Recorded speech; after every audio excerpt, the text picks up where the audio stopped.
Welcome to competitive cracker. എൻ്റെ പേര് ഷൈജു. അപ്പൊ ഞാൻ ഇന്ന് നിങ്ങളുടെ മുമ്പിൽ വന്നിരിക്കുന്നത്, നമുക്ക് എല്ലാവർക്കും അറിയാം, മൂന്ന് പ്രധാനപ്പെട്ട പരീക്ഷകൾ എന്ന് പറഞ്ഞു കഴിഞ്ഞാൽ അത് ഡിഗ്രി ലെവൽ നിലവാരത്തിൽ നടത്തുന്ന പ്രധാനപ്പെട്ട 3 പരീക്ഷകൾ. അതിലൊന്ന് നമ്മുടെ എസ്ഐയുടെ പരീക്ഷയാണ്, രണ്ടാമത്തെ സെക്രട്ടേറിയറ്റ് അസിസ്റ്റന്റ് പരീക്ഷയാണ്, മൂന്നാമത്തത് ഡിവിഷണൽ അക്കൗണ്ടന്റ് പരീക്ഷയാണ്. അതിലെ സെക്രട്ടേറിയറ്റ് അസിസ്റ്റന്റ് പരീക്ഷയും എസ്ഐയുടെ പരീക്ഷയും ഡിഗ്രി ഉള്ള ഒരുവിധപ്പെട്ട എല്ലാ ഉദ്യോഗാർത്ഥികളും അപ്ലൈ ചെയ്തിട്ടുണ്ടാവും സ്വാഭാവികമായിട്ടും. ഇത്തവണ പരീക്ഷ എഴുതാൻ പോകുന്ന സമയത്ത് 2021 മുതൽ 2024 വരെയുള്ള കംപ്ലീറ്റ് ക്വസ്റ്റ്യൻ പേപ്പർ നിങ്ങൾ നന്നായിട്ട് പ്രാക്ടീസ് ചെയ്തുകൊണ്ട് വേണം മുമ്പോട്ട് പോകാൻ. അതായത് ഡിഗ്രി ലെവൽ നിലവാരത്തിൽ PSC നടത്തി മാറിയ ഏകദേശം 39-40 ക്വസ്റ്റ്യൻ പേപ്പറാണ് നിങ്ങളുടെ മുമ്പിലേക്ക് വരുന്നത്, പ്രിലിംസും മെയിൻസും. സോ ആ ക്വസ്റ്റ്യൻ പേപ്പർ മൊത്തത്തിൽ പ്രാക്ടീസ് ചെയ്തുകൊണ്ട് ഏതൊക്കെ മേഖലകളിൽ നിന്നാണ് ചോദ്യങ്ങൾ ചോദിച്ചിരിക്കുന്നത് എന്ന് മനസ്സിലാക്കിക്കൊണ്ട് അത്തരം ടോപ്പിക്കുകൾ അല്ലെങ്കിൽ അത്തരം സബ് ടോപ്പിക്കുകൾക്ക് വലിയ പ്രാധാന്യം കൊടുത്തുകൊണ്ട് ആ ഭാഗങ്ങൾ നന്നായിട്ട് കേന്ദ്രീകരിച്ചുകൊണ്ട് പഠിച്ച് മുമ്പോട്ട് പോവുകയാണെങ്കിൽ നമ്മുടെ പ്രിലിംസിന്റെ പരീക്ഷ പെട്ടെന്ന് ക്രാക്ക് ചെയ്യാൻ സാധിക്കും. സോ നമ്മുടെ ആദ്യ കടമ്പ എന്ന് പറയുമ്പോൾ തന്നെ പ്രിലിംസിന്റെ പരീക്ഷ ക്ലിയർ ചെയ്യുക എന്നുള്ളതാണ്. സോ പ്രിലിംസിന്റെ പരീക്ഷയ്ക്ക് ഈ ഒരു തയ്യാറെടുപ്പിലെ ഈ പറഞ്ഞ കാര്യം, അതായത് 2021 മുതൽ 2024 വരെ വിവിധ ഡിഗ്രി ലെവൽ പരീക്ഷകളിൽ ചോദിച്ചു മാറിയ എല്ലാ ചോദ്യങ്ങളും കണ്ടെത്തി പഠിക്കുക എന്നുള്ളത് നിങ്ങളെ സമീപിച്ച് നോക്കുമ്പോൾ വളരെ നിർണായകമായ കാര്യമാണ്. അത് തീർച്ചയായിട്ടും മാർക്കിനെ നന്നായിട്ട് ബാധിക്കും. സോ നിങ്ങൾ ഏറ്റവും ഭംഗിയായിട്ട് പ്രിപ്പയർ ചെയ്തുകൊണ്ട് മുമ്പോട്ട് പോകണം. 2025 എന്ന് പറയുന്ന വർഷത്തിലെ നിങ്ങൾ നേടാൻ ഉദ്ദേശിക്കുന്ന നിങ്ങളുടെ തോളിലെ 2 സ്റ്റാർ വരുന്ന അല്ലെങ്കിൽ ഒരു യൂണിഫോം തസ്തിക ആഗ്രഹിക്കുന്ന ഉദ്യോഗാർത്ഥികൾക്ക് ചെന്നെത്തിപ്പെടാൻ സാധിക്കുന്ന ഏറ്റവും നല്ലൊരു തസ്തികയാണ് SI എന്ന് പറയുന്ന പരീക്ഷ. സോ SI പരീക്ഷ എഴുതി നമ്മൾ SI ആയിട്ട് കയറി ഏകദേശം 6-7 വർഷം സർവീസ് കഴിയുമ്പോൾ നമ്മൾ സർക്കിൾ ഇൻസ്പെക്ടറായിട്ട് മാറുന്നു. അങ്ങനെ ഉദ്യോഗ കയറ്റത്തോടു കൂടി നമ്മൾ നല്ലൊരു പൊസിഷനിൽ നിന്ന് റിട്ടയർ ചെയ്തുകൊണ്ട് നിങ്ങൾക്ക് കരിയർ അവസാനിപ്പിക്കാൻ സാധിക്കും. അപ്പൊ അതുകൊണ്ട് ഈ ഒരു പ്രിപ്പറേഷനിലെ SI ആകുക എന്നുള്ള വലിയൊരു മോഹത്തിന്റെ പുറകിന് സഞ്ചരിക്കുന്ന സമയത്ത് പ്രിപ്പറേഷന് വലിയ പ്രാധാന്യമാണ് കൊടുക്കേണ്ടത് എന്നുള്ള കാര്യം ഒരിക്കൽ കൂടി വീണ്ടും ഓർമ്മിപ്പിക്കുന്നു. അപ്പൊ നമ്മുടെ ഇന്നത്തെ ക്ലാസ്സിലേക്ക് നമ്മൾ പതിയെ കടക്കുവാണ്. ഇന്ന് പ്രധാനമായിട്ടും നമ്മൾ പറയുന്നത്, നമുക്കറിയാം നമ്മുടെ പരീക്ഷ, പ്രിലിംസിന്റെ പരീക്ഷ നമ്മൾ മെയ് മുതൽ ജൂലൈ വരെയുള്ള കാലഘട്ടത്തിലാണ് പ്രതീക്ഷിക്കുന്നത്. അതായത് ഇതിന്റെ ഇന്റർമീഡിയറ്റ് ആയിട്ട് നിൽക്കുന്ന മെയ് ജൂൺ മാസങ്ങളിൽ നിങ്ങൾ പ്രതീക്ഷിക്കണം. അതായത് ജൂൺ മാസത്തോടു കൂടി നിങ്ങൾ പരീക്ഷ പ്രതീക്ഷിക്കാവുന്നതാണ്. അതായത് നിങ്ങൾക്ക് പഠിക്കാൻ ഫെബ്രുവരി മൊത്തം കിട്ടും, മാർച്ച് കിട്ടും, ഏപ്രിലും കിട്ടും, മെയ്യും കിട്ടും. പരമാവധി 4 മാസത്തെ സമയമാണ് മാക്സിമം നിങ്ങളുടെ മുമ്പിലേക്ക് കിട്ടുന്നത്. 4 മാസം എന്ന് പറയുമ്പോൾ 120 ദിവസമാണ് നിങ്ങളുടെ മുമ്പിലുള്ളത്. ആ 120 ദിവസം എന്ന് പറയുമ്പോൾ കൃത്യമായിട്ട് നിങ്ങൾ നോക്കുവാണെങ്കിൽ അത് മണിക്കൂറുകളായിട്ട് മാറുവാണ്. സോ അതുകൊണ്ട് പ്രിപ്പറേഷനുമായിട്ട് ബന്ധപ്പെട്ടുകൊണ്ട് മുമ്പോട്ട് പോകുമ്പോൾ ആ 120 ദിവസം എന്ന് പറയുന്ന ആ ഒരു കാലയളവ്, ആ ചെറിയൊരു കാലയളവാണ്. ആ ഒരു കാലയളവ് വളരെ നിർണായകമാണ്. സോ ഭംഗിയായിട്ട് പ്രിപ്പയർ ചെയ്തുകൊണ്ട് മുമ്പോട്ട് പോകണം. കൃത്യം നമ്മളൊരു ജൂൺ മാസത്തിൽ പരീക്ഷ എഴുതുന്നു, പിന്നെ നമുക്ക് ജൂലൈ, ഓഗസ്റ്റ്, സെപ്റ്റംബറിൽ നമ്മൾ മെയിൻസിന്റെ പരീക്ഷ പ്രതീക്ഷിക്കുന്നു. അപ്പൊ ചുരുക്കി പറഞ്ഞാല് പ്രിലിംസിന്റെ പരീക്ഷയ്ക്ക് തയ്യാറെടുക്കുന്ന ഉദ്യോഗാർത്ഥികള് ഇപ്പോഴേ മെയിൻസിന്റെ പരീക്ഷ കൂടി ഫോക്കസ് ചെയ്തുകൊണ്ട് പഠിക്കണം. നിങ്ങളുടെ സിലബസ് കയ്യിലെടുക്കുമ്പോൾ പ്രിലിംസിന്റെ സിലബസ് ഒരു ഭാഗത്തും മെയിൻസിന്റെ സിലബസ് ഒരു ഭാഗത്തുമായിട്ട് 2 തരത്തിലുള്ള സിലബസുകൾ നിങ്ങൾ പ്രിന്റ് ഔട്ട് എടുത്ത് സൂക്ഷിച്ചു വെച്ചുകൊണ്ട് പഠനം മുമ്പോട്ട് കൊണ്ടുപോകണം. സോ പ്രിലിംസിന്റെ പരീക്ഷയ്ക്ക് തയ്യാറെടുക്കുന്ന സമയത്ത് തന്നെ മെയിൻസിന്റെ പരീക്ഷയ്ക്ക് കൂടി തയ്യാറെടുക്കുകയാണെന്നുണ്ടെങ്കിൽ നമുക്ക് ഈ പോസ്റ്റ് കൃത്യമായിട്ട് അടിച്ചെടുക്കാൻ സാധിക്കും. അല്ലാതെ 2 മാസം കൊണ്ട് നമ്മൾക്ക് മെയിൻസിന്റെ പരീക്ഷയ്ക്ക് വേണ്ടി തയ്യാറെടുക്കാൻ വേണ്ടിയുള്ള ആ ഒരു വലിയ സിലബസ് കംപ്ലീറ്റ് ചെയ്യുക എന്ന് പറഞ്ഞാൽ അത് അസാധ്യമായ കാര്യമാണ്. അപ്പോൾ ഇപ്പോൾ പഠിക്കുമ്പോൾ തന്നെ പ്രിലിംസിന്റെ ഒരുപാട് ടോപ്പിക്കില് നമുക്ക് മെയിൻസുമായിട്ട് ലിങ്ക് ചെയ്യാൻ പറ്റുന്ന ഒരുപാട് ടോപ്പിക്കുകളുണ്ട്. സോ ആ രീതിയിലുള്ള ഒരു പ്രിപ്പറേഷനുമായിട്ടാണ് നിങ്ങൾ മുമ്പോട്ട് പോകേണ്ടത്. അതിൽ ആദ്യം ചെയ്യേണ്ടത് രണ്ടിന്റെയും സിലബസ്, പ്രിലിംസിന്റെ സിലബസും മെയിൻസിന്റെ സിലബസും വൃത്തിയായിട്ട് നിങ്ങൾ എടുത്തു വെച്ചിട്ട് ഓരോ ടോപ്പിക്കും ഭംഗിയായിട്ട് പഠിച്ചുകൊണ്ട് ഓരോ ദിവസങ്ങൾ കഴിയുമ്പോൾ അത് അണ്ടർലൈൻ ചെയ്തുകൊണ്ട് നിങ്ങൾ മുമ്പോട്ട് പോകണം എന്നുള്ള കാര്യം വീണ്ടും വീണ്ടും ഓർമ്മിപ്പിക്കുന്നു. എടാ മക്കളെ, പ്രിലിംസിന്റെ പരീക്ഷയ്ക്ക് വളരെ പ്രധാനപ്പെട്ട ഭാഗം എന്ന് പറഞ്ഞു കഴിഞ്ഞാൽ നിങ്ങൾ ഏറ്റവും കൂടുതൽ കോൺസെൻട്രേറ്റ് ചെയ്യേണ്ടത് ഇതാണ്: maths, English, Malayalam. Maths, English, മലയാളത്തിൽ നിന്നും നിങ്ങൾക്ക് 50 മാർക്ക് സ്കോർ ചെയ്യാൻ സാധിക്കും. സോ ഈ ഒരു 3 ഭാഗം 50 മാർക്കാണ് കേട്ടോ. ഈ 50 മാർക്കിനകത്ത് നിന്ന് ഒരു 46-47 മാർക്ക് സ്കോർ ചെയ്യാൻ നിങ്ങൾക്ക് സാധിക്കണം. മിനിമം ഒരു 46-47 മാർക്കെങ്കിലും മിനിമം മാത്സ്, ഇംഗ്ലീഷ്, മലയാളത്തിൽ നിന്നും നിങ്ങൾ സ്കോർ ചെയ്യാൻ സാധിക്കണം. എങ്കിൽ മാത്രമേ നമുക്ക് ചെറിയൊരു പഠനത്തിൽ പരമാവധി മാർക്ക് സ്കോർ ചെയ്യാൻ സാധിക്കത്തുള്ളൂ. ഇനി അവിടെ തന്നെ മറ്റൊരു പ്രധാനപ്പെട്ട ഭാഗമാണ്, അതായത് ചെറിയൊരു പ്രിപ്പറേഷനിൽ കിട്ടാവുന്ന ഏറ്റവും പ്രധാനപ്പെട്ട ഭാഗമാണ് ഈ ഒരു ഭാഗം. അതായത് കലാ, കായികം, സാഹിത്യം, സ്പോർട്സ്. 10 മാർക്കിന്റെ ചോദ്യങ്ങളാണ്. ഇതൊന്നും ഒരിക്കലും വിട്ടുകളയാൻ പാടില്ലാത്ത ഭാഗങ്ങളാണ്. ബാക്കിയുള്ളതൊക്കെ വലിയ ഭാഗങ്ങളാണെങ്കിൽ പോലും ഇത്തരം ഭാഗങ്ങളൊക്കെ ഏറ്റവും സിമ്പിൾ ഭാഗങ്ങളാണ്. കുറച്ച് മാത്രമേ നമുക്ക് പഠിക്കാനുള്ളൂ. അത് നിങ്ങൾ പ്രത്യേകം ശ്രദ്ധിക്കണം. അതേപോലെ തന്നെ കമ്പ്യൂട്ടറിനകത്ത് നിന്ന് 5 മാർക്കുണ്ട് കണ്ടോ. കമ്പ്യൂട്ടർ എന്ന് പറയുന്ന ഭാഗം വലിയൊരു ഭാഗമല്ല, നമുക്ക് പഠിച്ചെടുക്കാൻ പറ്റുന്ന ലിമിറ്റഡ് ആയിട്ടുള്ള ടോപ്പിക്കാണ്. അവിടുന്ന് 5 മാർക്കിന്റെ ചോദ്യങ്ങളാണ് പരീക്ഷയ്ക്ക് ചോദിക്കുന്നത്. ഇതൊക്കെ നമ്മൾ നേരത്തെ ഒരുപാട് തവണ ക്ലാസ്സിൽ പറഞ്ഞ കാര്യങ്ങളാണ്. സോ വീണ്ടും വീണ്ടും റിപ്പീറ്റ് ചെയ്ത് പറയുവാണ്, സയൻസ് ആൻഡ് ടെക്നോളജിക്ക് എത്തുന്നു 5 മാർക്കിന്റെ ചോദ്യങ്ങൾ തന്നെയാണ് കേട്ടോ. അപ്പോൾ ഇത്രയും ഭാഗം തന്നെ ഏകദേശം 70 മാർക്കോളം നമ്മൾ കവർ ചെയ്ത് മാറി. സോ കൂടുതൽ കോൺസെൻട്രേറ്റ് ചെയ്ത് പഠിക്കുമ്പോൾ, സാധാരണ നിങ്ങൾ പഠിച്ചുകൊണ്ട് വന്ന ഉദ്യോഗാർത്ഥികളാണെങ്കിൽ, ഇപ്പൊ നിങ്ങളിൽ പലരും എൽഡിയുടെ പരീക്ഷയ്ക്ക് തയ്യാറെടുത്ത് വന്നവരായിരിക്കാം, അല്ലെങ്കിൽ മറ്റു മത്സര പരീക്ഷകൾക്ക് തയ്യാറെടുത്ത് വന്ന ഉദ്യോഗാർത്ഥികൾ, നിങ്ങൾ ഏറ്റവും കൂടുതൽ കോൺസെൻട്രേറ്റ് ചെയ്യേണ്ടത് ഈ ഒരു ഭാഗത്താണ്. അവിടെയാണ് നമ്മുടെ മാർക്ക് മുഴുവൻ ഇരിക്കുന്നത്. സോ അതുകൊണ്ട് സ്ഥിരമായിട്ട് ഒരു ദിവസം നിങ്ങൾ പഠിക്കുന്ന സമയത്ത് മാത്സ്, ഇംഗ്ലീഷ്, മലയാളത്തിന് വേണ്ടി ഏറ്റവും കുറഞ്ഞത് ഒരു 2 മണിക്കൂർ മുതൽ ഒരു 3 മണിക്കൂർ വരെ എങ്കിലും നിങ്ങൾ എന്ത് ചെയ്യണം?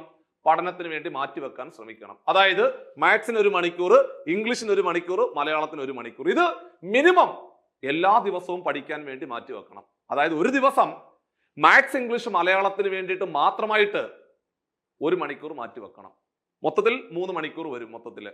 സോ ഓരോ വിഷയത്തിനും ഓരോ മണിക്കൂറെങ്കിലും മിനിമം മാറ്റി വെച്ചുകൊണ്ട് നിങ്ങൾ പ്രിപ്പയർ ചെയ്തുകൊണ്ട് മുമ്പോട്ട് പോവുകയാണെങ്കിൽ ഈ SI ആകുക എന്ന് പറയുന്ന വലിയൊരു മോഹം ഉണ്ടല്ലോ, അത് യാഥാർത്ഥ്യമാകും എന്നുള്ള കാര്യം വീണ്ടും ഓർമ്മിപ്പിക്കുകയാണ്. അല്ലാതെ എന്തെങ്കിലുമൊക്കെ പഠിച്ചുകൊണ്ട്, എന്നാൽ ഞാൻ പഠിക്കുന്നുണ്ടോ എന്ന് ചോദിച്ചാൽ ആത്മാർത്ഥമായിട്ട് പഠിക്കുന്നുണ്ട്, പക്ഷെ എന്താണ് പഠിക്കുന്നത് നമുക്ക് തന്നെ ഒരു ധാരണ ഇല്ലെങ്കിൽ പരീക്ഷ ക്രാക്ക് ചെയ്യാൻ ബുദ്ധിമുട്ടായിരിക്കും. ആ ഒരു കാര്യം വീണ്ടും ഓർമ്മിപ്പിക്കുകയാണ്. ഇതാണ് നമ്മുടെ പ്രിലിംസിന്റെ പരീക്ഷയുടെ സിലബസ് എന്ന് പറഞ്ഞു കഴിഞ്ഞാൽ ഇതാണ്. സോ ഇത് വീണ്ടും ഒരിക്കൽ കൂടി ഒന്ന് റിപ്പീറ്റ് ചെയ്ത് പറഞ്ഞതേ ഉള്ളൂ. സോ മെയിൻസിന്റെ പരീക്ഷയിലേക്ക് വരുമ്പോൾ അവിടെ ഏറ്റവും കൂടുതൽ നമ്മുടെ പ്രാധാന്യം നമ്മുടെ സ്പെഷ്യൽ ടോപ്പിക് ആണ് കണ്ടോ. ഇതാണ് പുതിയ സിലബസ്. സോ സ്പെഷ്യൽ ടോപ്പിക്കിനാണ് വലിയ പ്രാധാന്യം കൊടുക്കേണ്ടത്. നിങ്ങൾ നോക്കിക്കേ, സ്പെഷ്യൽ ടോപ്പിക്ക് പഠിച്ചു, മലയാളം 10 മാർക്കിനുണ്ട്, അതേപോലെ ഇംഗ്ലീഷ് 10 മാർക്കിനുണ്ട്, കണക്ക് 10 മാർക്കിനുണ്ട്. ഇപ്പൊ തന്നെ ഏകദേശം 45, 55, 65, 75 മാർക്കോളം ഇപ്പം തന്നെ നിങ്ങളുടെ കയ്യിൽ നിന്ന് മാറിയിരിക്കുകയാണ്. സോ ഇതൊന്നുമല്ല നമ്മൾ പഠിക്കുന്നത് സത്യം പറഞ്ഞു കഴിഞ്ഞാല് മാർക്ക് കുറവുള്ള ഭാഗങ്ങൾ കേന്ദ്രീകരിച്ചുകൊണ്ടാണ് നമ്മൾ എപ്പോഴും പഠനം നടത്തുന്നത്. അത് തന്നെയാണ് നമ്മളുടെ പഠനത്തിന്റെ ഏറ്റവും വലിയ പരാജയം എന്ന് പറഞ്ഞു കഴിഞ്ഞാല്.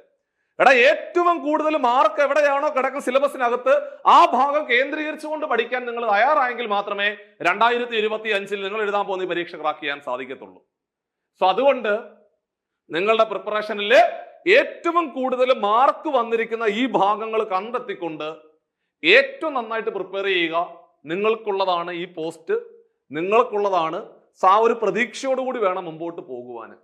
ഇനി നമ്മൾ ഇന്നത്തെ ക്ലാസ്സിലെ ശരാശരി എന്ന് പറയുന്ന ചാപ്റ്റർ, നമുക്കറിയാം മാത്സിനകത്ത് നമുക്ക് 12 ചാപ്റ്ററുകളാണ് മാത്സിനകത്ത് കിടക്കുന്നത്.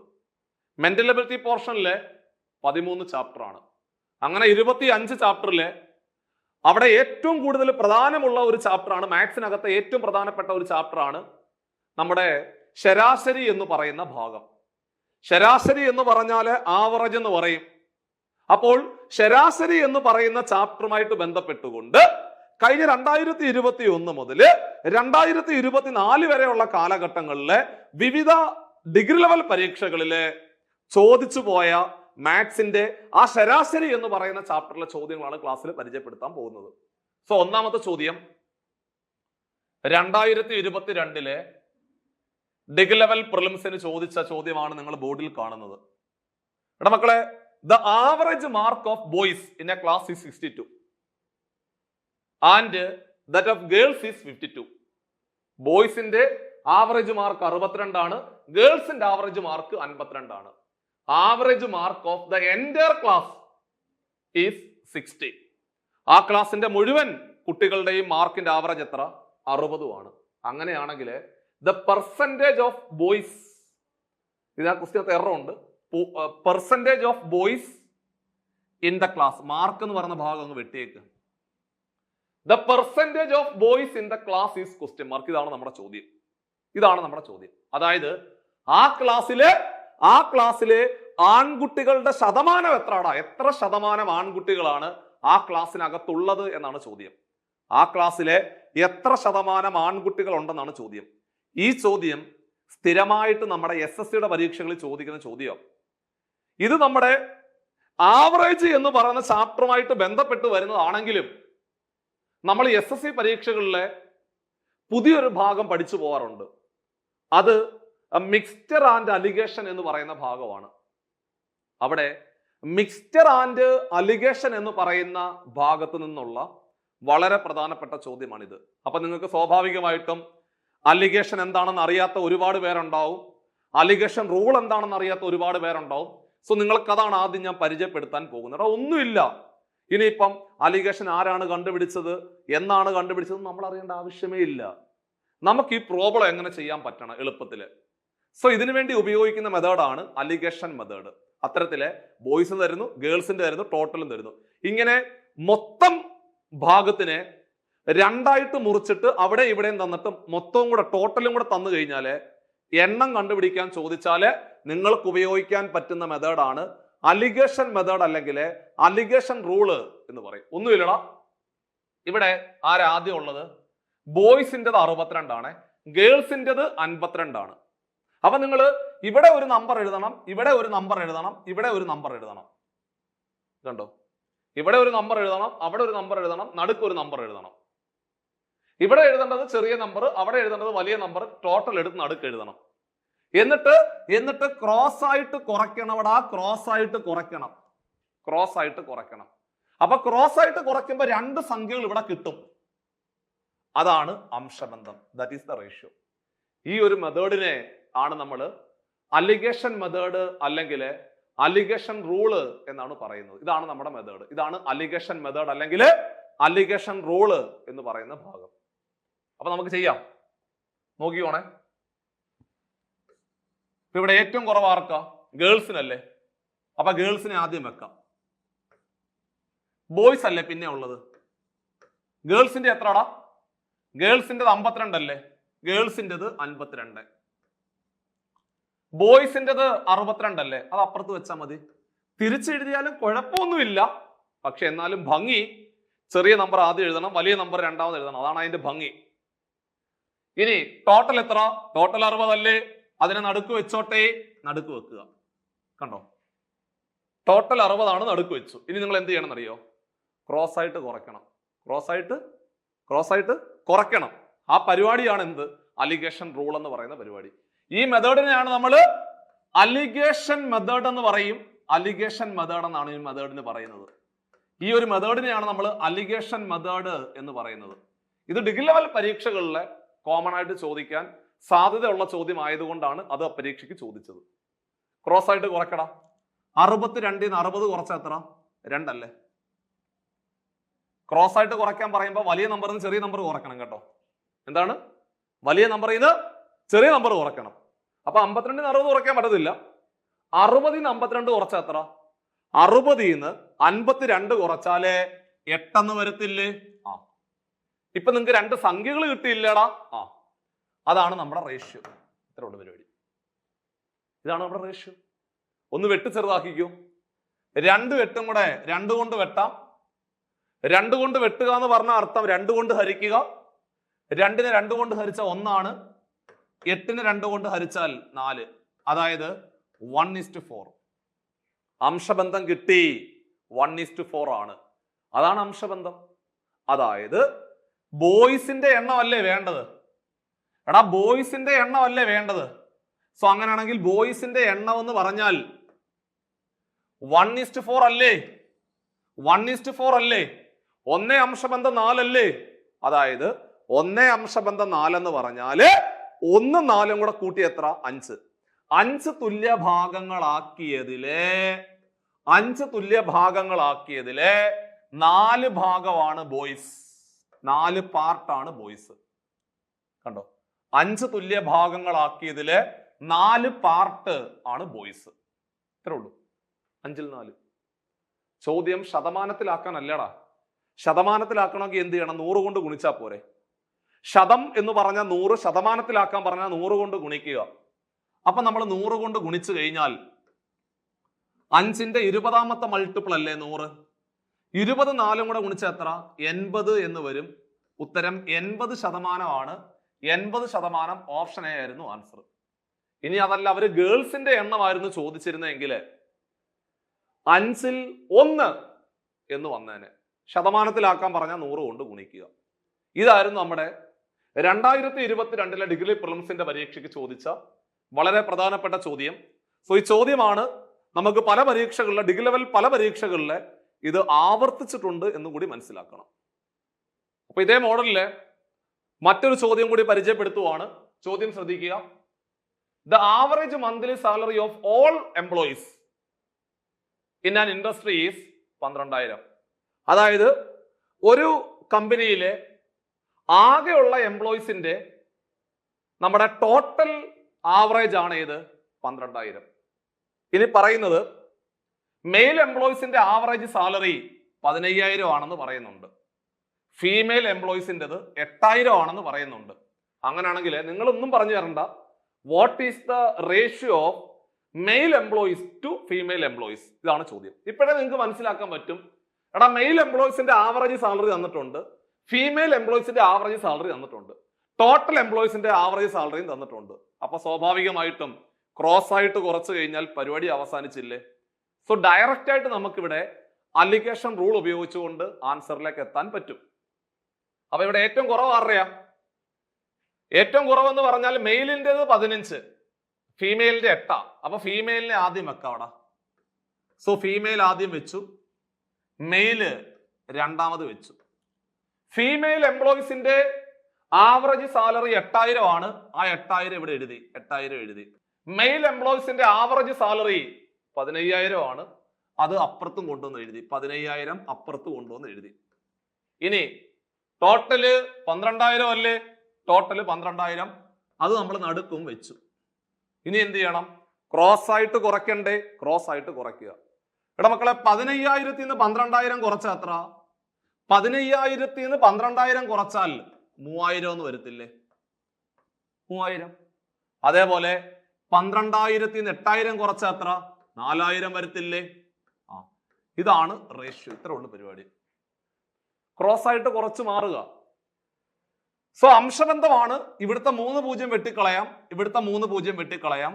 അപ്പോൾ ചുരുക്കി പറഞ്ഞാല് മെയിൽ ഫീമെയിൽ മെയിൽ, ഫീമെയിലിന്റെയും മെയിലിന്റെയും എണ്ണത്തിന്റെ റേഷ്യോ.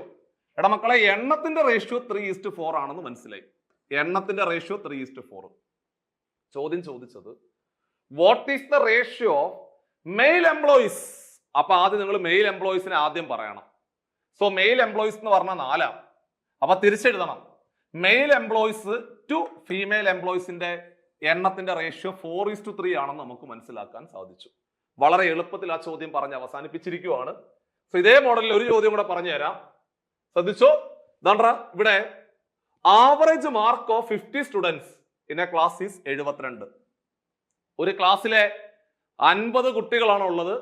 ആ 50 കുട്ടികളുടെ ആവറേജ് മാർക്ക് 72 ആണ്. Average mark of boys and girls. അപ്പൊ ആദ്യം ബോയ്സ് ആണ്. That subject are 75 respectively. അതായത് ബോയ്സിന്റെ 70 ആണെന്നും ഗേൾസിന്റെ 75 ആണെന്നും പെട്ടെന്ന് നമുക്ക് മനസ്സിലാക്കാൻ സാധിക്കും. ചോദ്യം, the number of boys in the class. അങ്ങനെയാണെങ്കിൽ ബോയ്സിന്റെ എണ്ണം എത്ര, ആ ക്ലാസ്സിലെ ഉള്ള ആൺകുട്ടികളുടെ എണ്ണം എത്ര എന്നാണ് ചോദ്യം. സ്വാഭാവികമായിട്ടും എടാ ബോയ്സിന്റെ ആവറേജ് എത്ര? 70 അല്ലേ? Average mark of boys 70. അതായത് ബോയ്സിൻ്റെത് 70 ആണെന്ന് മനസ്സിലായി. ഗേൾസിൻ്റെത് 75. ഗേൾസിൻ്റെത് 75 ആണെന്ന് മനസ്സിലായി. കണ്ടോ? ടോട്ടല് 72. കണ്ടോ? ഓവറോൾ 72 ആണ്. അതിനെ നമ്മൾ നടുക്കും വെച്ചു, 72 നടുക്ക് വെച്ചു. ഇനി എന്ത് ചെയ്യണം? ക്രോസ് ആയിട്ട് കുറച്ചാൽ മതി. ക്രോസ് ആയിട്ട് കുറയ്ക്കുക. എടാ 75 72 കുറച്ചാൽ 3 വരത്തില്ലേ? 75 72 കുറച്ചാൽ 3 ആയി. അതേപോലെ 72 70 കുറച്ചു കഴിഞ്ഞാൽ 2 വരും. സോ ഇതാണ് റേഷ്യോ. 3:2 എന്ന് വരും ആൻസർ. കണ്ടോ? 3 അംശബന്ധം 2 ആണ്. അതായത് ബോയ്സിന്റെയും ഗേൾസിന്റെയും എണ്ണത്തിന്റെ റേഷ്യോ എത്ര എന്ന് ചോദിച്ചാല് സിമ്പിൾ ആയിട്ട് ആൻസർ പറയാം, 3:2 ആണ് ആൻസർ. പക്ഷെ അതല്ല ചോദ്യം. ചോദ്യം എന്താണ്? ചോദ്യം ചോദിച്ചത് ദ നമ്പർ ഓഫ് ബോയ്സ്. എടാ ബോയ്സിന്റെ എണ്ണം എത്ര എന്ന ചോദ്യം. അപ്പോൾ നമുക്ക് ബോയ്സിന്റെ എണ്ണം അല്ലേ കണ്ടുപിടിക്കേണ്ടത്? സോ ബോയ്സിന്റെ എണ്ണം കണ്ടുപിടിക്കണമെങ്കിൽ അംശബന്ധം എങ്ങനെ? 3:2 അല്ലേ? 3:2 എന്ന് പറഞ്ഞ അർത്ഥം എന്തുവാ? 3ഉം 2ഉം 5 തുല്യ ഭാഗങ്ങളാക്കണ്ടേ? 3:2 എന്ന് പറഞ്ഞാല് 3ഉം 2ഉം 5 തുല്യ ഭാഗങ്ങളാക്കണം. ആ 5 തുല്യ ഭാഗങ്ങളാക്കിയതില് ബോയ്സിന്റെ എണ്ണം ഏതാ? 3 അല്ലേ? 3. അതായത് 5ൽ 3. ആകെ മൊത്തം എത്ര പേരുണ്ട്? ആകെയുള്ള കുട്ടികളുടെ എണ്ണം 50 അല്ലേ? അതായത് 50 പിള്ളേരാണുള്ളത്. ആ 50 പേരെ 5 തുല്യ ഭാഗങ്ങളാക്കിയാൽ 50 പേര്. എടാ 50 പേരുണ്ട്. ആ 50 പേരെ 5 തുല്യ ഭാഗങ്ങളാക്കിയാൽ അതിൽ 3 ഭാഗം ആരാണ്? ബോയ്സ് ആണെന്ന് പറഞ്ഞ് അവസാനിപ്പിക്കാം. അതായത് 5ൽ 3 ഏതിന്റെ?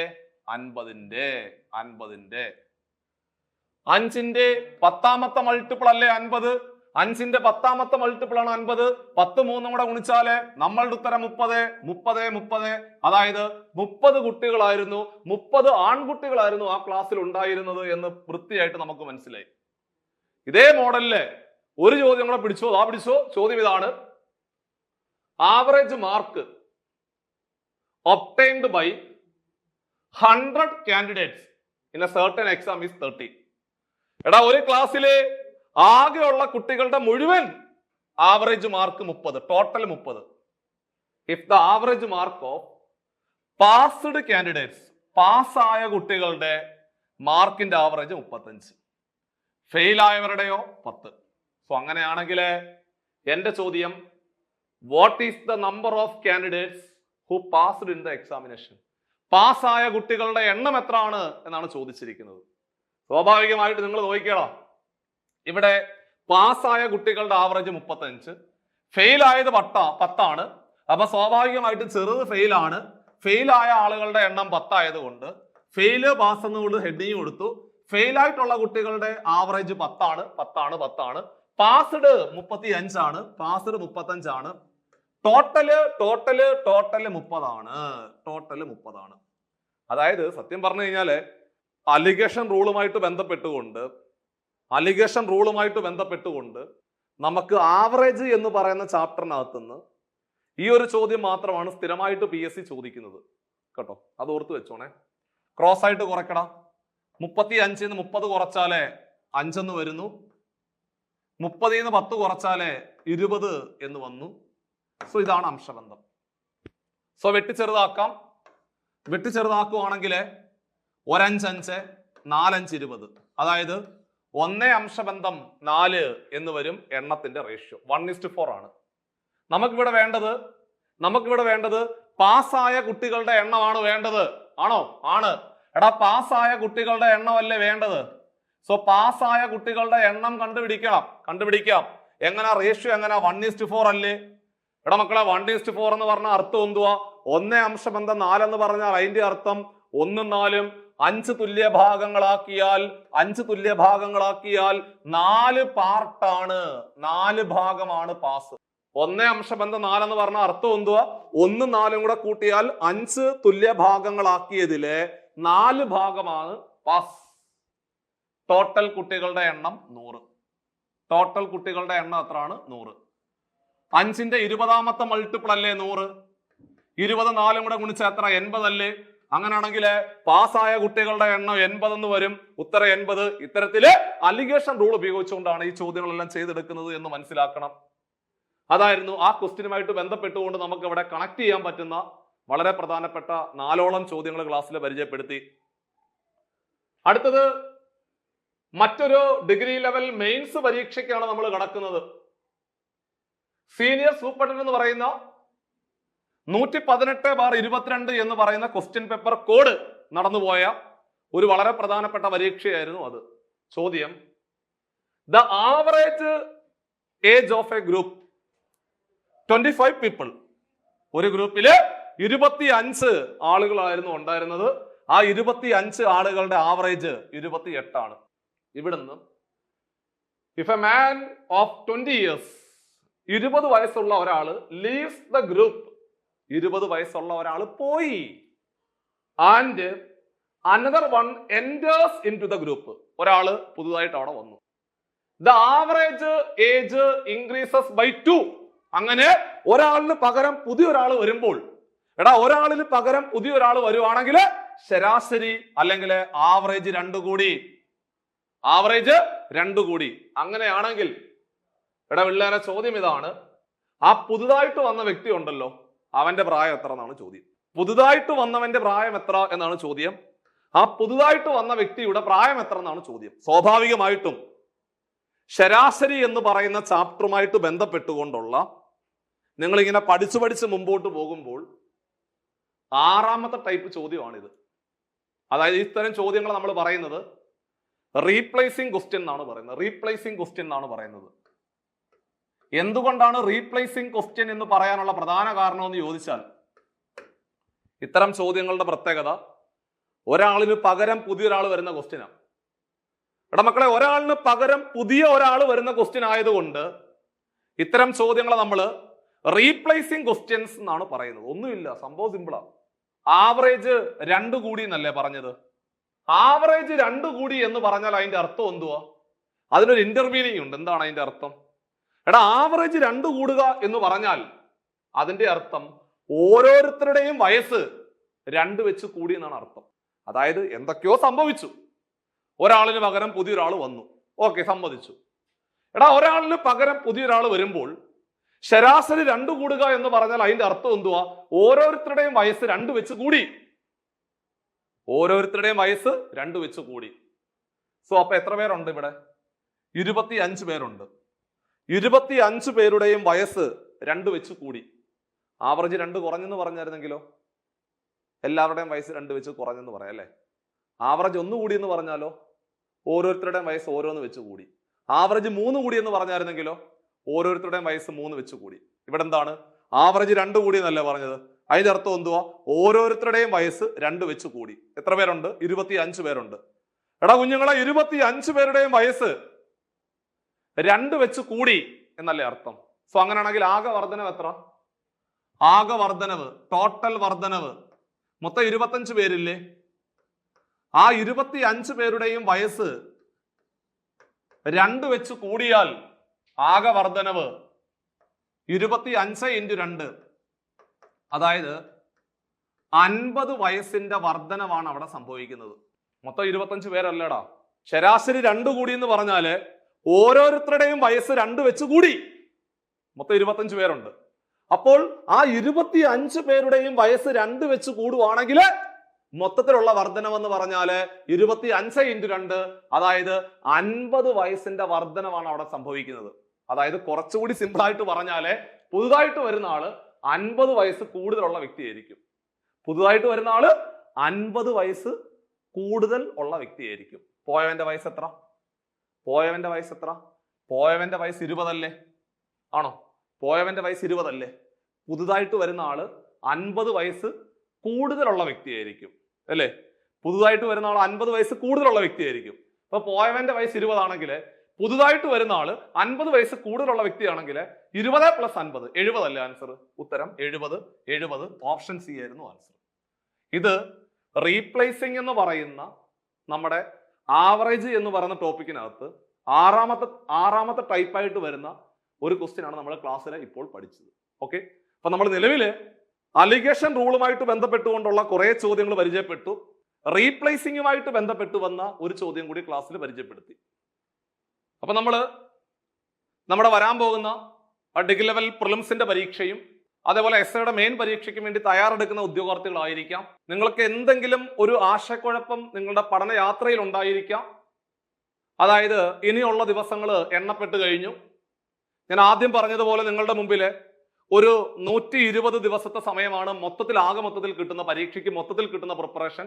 സോ ആ ഒരു കാലയളവ് എങ്ങനെയാണ് ഫലപ്രദമായിട്ട് പ്രയോജനപ്പെടുത്തേണ്ടത്, ഏതൊക്കെ മേഖലകൾ കേന്ദ്രീകരിച്ചുകൊണ്ടാണ് പഠിക്കേണ്ടത് എന്നുൾപ്പെടെയുള്ള എല്ലാ കാര്യങ്ങളുടെയും സംശയങ്ങൾ നിങ്ങൾക്ക് അവസാനിപ്പിക്കാം. നമ്മൾ SIക്ക് വേണ്ടിയിട്ട് പുതിയ ബാച്ച് ആരംഭിക്കുവാണ്. നമ്മുടെ നിലവിലെ കുറെ ബാച്ചുകൾ ഓടിപ്പൊക്കൊണ്ടിരിപ്പുണ്ട്. പുതുതായിട്ട് നമ്മൾ ഒരു ബാച്ച് കൂടി സ്റ്റാർട്ട് ചെയ്യാൻ പോവാണ്. SIയുടെ പരീക്ഷയ്ക്ക് വേണ്ടി മാത്രമായിട്ട് തയ്യാറെടുക്കുന്ന ഉദ്യോഗാർത്ഥികൾക്ക് വേണ്ടിയിട്ട് അവരുടെ സ്പെഷ്യൽ ടോപ്പിക്കിന് വലിയ പ്രാധാന്യം കൊടുത്തുകൊണ്ട് പുതിയ ബാച്ചുകളാണ് നമ്മൾ സ്റ്റാർട്ട് ചെയ്തിരിക്കുന്നത്. സോ ഈ ഒരു ബാച്ചിന്റെ പ്രത്യേകത സ്ഥിരമായിട്ട് ഡെയിലി ലൈവ് ക്ലാസ്സുകളും അതിന്റെ റെക്കോർഡ് ക്ലാസ്സുകളും ടോപ്പിക്കിന്റെ റെക്കോർഡ് ക്ലാസ്സുകളും അതേപോലെ ഡെയിലി ലൈവ് എക്സാമുകൾ, റിവിഷൻ എക്സാമുകൾ, മോഡൽ എക്സാമുകൾ, വീക്കെൻഡിലെ OMR എക്സാം ഉൾപ്പെടെയുള്ള ഒരു മെന്ററിന്റെ സപ്പോർട്ടോട് കൂടി ഓരോ ദിവസങ്ങളും നിങ്ങൾ എങ്ങനെയാണ് പ്രയോജനപ്പെടുത്തേണ്ടത് എന്നൊരു മെന്റർ നിങ്ങൾക്ക് കൃത്യമായിട്ട് പറഞ്ഞു തരുന്ന രീതിയിൽ നിങ്ങളുടെ ദിവസങ്ങൾ കൃത്യമായിട്ട് അറേഞ്ച് ചെയ്തുകൊണ്ട് ചിട്ടയായിട്ട് പഠിക്കുവാൻ വേണ്ടിയിട്ട് നമ്മൾ പുതിയ ബാച്ച് സ്റ്റാർട്ട് ചെയ്തിട്ടുണ്ട്. സോ പരമാവധി ഈ ഒരു ബാച്ചിലേക്ക് നിങ്ങൾക്ക് അഡ്മിഷൻ എടുത്തുകൊണ്ട് നിങ്ങളുടെ പഠന നിലവാരം ഉയർത്തിക്കൊണ്ട് മുമ്പോട്ട് പോകാവുന്നതാണ്. ഇതുപോലെ 2 സ്റ്റാർ ഒക്കെ വെച്ചുകൊണ്ട് കേരള പോലീസിന്റെ ഭാഗമാകാൻ നിങ്ങൾക്കും ഒരു വലിയൊരു അവസരമാണ് വന്നിരിക്കുന്നത്. സോ സാധ്യതകൾ പരമാവധി പ്രയോജനപ്പെടുത്തുക. കൃത്യമായ ഡയറക്ഷനിൽ പഠിച്ചുകൊണ്ട് പോകുവാൻ എന്തായാലും ഒരു മെന്ററിന്റെ സപ്പോർട്ട് എന്തായാലും നിങ്ങൾക്ക് വേണ്ടി വരും. സോ പരമാവധി സാധ്യത പ്രയോജനപ്പെടുത്തി എടുക്കാവുന്നതാണ്. അപ്പൊ നമ്മൾ ഇന്നത്തെ ക്ലാസ് ശരാശരി എന്ന് പറയുന്ന ചാപ്റ്ററുമായിട്ട് ബന്ധപ്പെട്ടുകൊണ്ട് കുറച്ച് ചോദ്യങ്ങൾ പരിചയപ്പെടുത്തി. സോ എല്ലാ ചോദ്യങ്ങളും നിങ്ങൾക്ക് ഉപകാരപ്പെട്ടു എന്ന് വിശ്വസിക്കുന്നു. ഇതിന്റെ ബാക്കി വരുന്ന ക്ലാസ്, ഇതിന്റെ ബാക്കിയായിട്ട് കുറച്ച് ഭാഗങ്ങളുണ്ട്, അത് നമുക്ക് അടുത്ത ക്ലാസ്സിൽ പരിചയപ്പെടുത്താം. ചാനല് നിങ്ങൾ സബ്സ്ക്രൈബ് ചെയ്യണം. അതേപോലെ തന്നെ നിങ്ങൾ പരമാവധി ഫ്രണ്ട്സിലേക്ക് ഷെയർ ചെയ്തെത്തിക്കുക. അടുത്ത ഒരു യൂസ്ഫുൾ ക്ലാസ്സുമായിട്ട് നമുക്ക് വീണ്ടും കാണാം. So take care.